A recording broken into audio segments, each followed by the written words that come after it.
ప్రతిపక్షాలపై తీవ్రస్థాయిలో మండిపడ్డారు ఏపీ హోంమంత్రి తానేటి వనిత. ప్రజలకు సేవలు అందిస్తున్న వాలంటీర్లపై ఆరోపణలు చేస్తున్న పార్టీలపై ఫైర్ అయ్యారు. టీడీపీ నేతలు వారిని టెర్రరిస్టులతో పోల్చడాన్ని తీవ్రంగా తప్పుపట్టారు.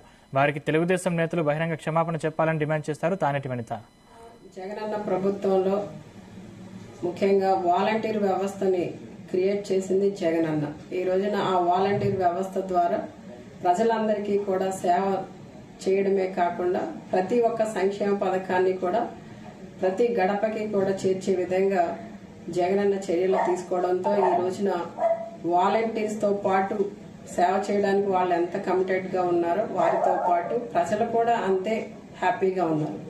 గత ప్రభుత్వాలలో జన్మభూమి కమిటీలు ఉండి వాళ్ళ ద్వారా ప్రజలు ఎదుర్కొన్న సమస్యలు, ఇబ్బందులు అవన్నీ కూడా వాళ్ళు గుర్తు చేసుకుని ఈ రోజున జగనన్న చాలా మంచి వాలంటీర్ వ్యవస్థను తీసుకొచ్చారని చెప్పి ప్రజలందరూ కూడా నీరాజనాలు పలుకుతుంటే ఈ తెలుగుదేశం పార్టీకి సంబంధించిన నాయకులు, జనసేనకు సంబంధించిన నాయకులు మాట్లాడితే పవన్ కళ్యాణ్ గారు కూడా ఈ మధ్య కాలంలో వాలంటీర్స్ అందరూ కూడా ఏదో మహిళలని అక్రమ రవాణా చేస్తున్నారని చెప్పి మాట్లాడడం, ఇక్కడ ఉన్న డేటాను అంతా కూడా ఎవరికి అమ్మేస్తున్నారని చెప్పి ఏదో కేంద్రంలో ఉన్న నిఘా వర్గాలన్నీ కూడా ఈయన చెప్పాయని చెప్పడం అనేది చాలా హాస్యాస్పదంగా ఉంది.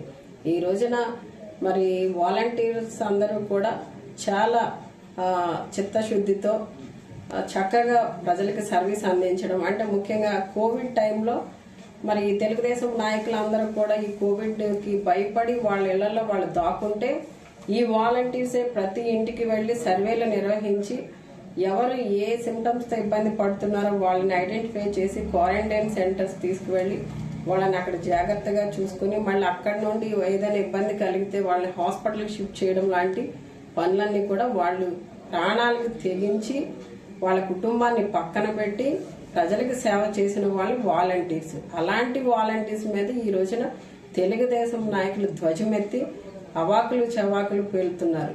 ఈ రోజున ఆ తెలుగుదేశం నాయకుడు అక్కడ ఎవడో అంటున్నాడు టెర్రరిస్టులుగా వాలంటీర్లు పనిచేస్తున్నారని చెప్పి.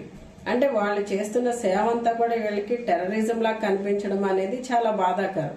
ఇలాంటి వ్యాఖ్యలన్నీ కూడా వాళ్ళు విత్డ్రా చేసుకుని వాలంటీర్లు అందరికీ కూడా ఈ రోజున రాష్ట్ర వ్యాప్తంగా 2,50,000 మంది వాలంటీర్స్ ప్రజలకి సర్వీసులు అందిస్తుంటే వారందరికీ కూడా క్షమాపణ చెప్పవలసిన బాధ్యత వీళ్ళకు ఉందని చెప్పి ముఖ్యంగా ఆ వ్యాఖ్యలు విత్డ్రా చేసుకుని క్షమాపణ చెప్పాలని చెప్పి వైఎస్ఆర్సీపీ తరఫున డిమాండ్